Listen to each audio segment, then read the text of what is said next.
Finalmente una mostra che rende giustizia all'artista nuorese Graziano Salerno, uno di quegli artisti smarriti che avrebbero potuto rivaleggiare con i più grandi artisti della storia dell'arte italiana e internazionale, come lo ha definito la curatrice Cristiana Collu.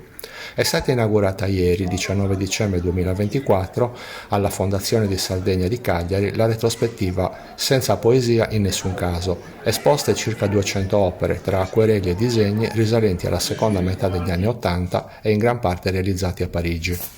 Graziano Salerno, nei prossimi giorni si inaugura una tua mostra a Cagliari. Cosa esporrai? E io ho dato delle cose buone, delle buone cose dell'81 di Parigi, del 96 di Nuoro, insomma ho cercato di dare cose oneste e sincere, quindi credo che le espongano, quindi Pensi che sia una mostra che riuscirei a portare anche a Nuoro? penso che sia una mostra che andrà anche all'estero.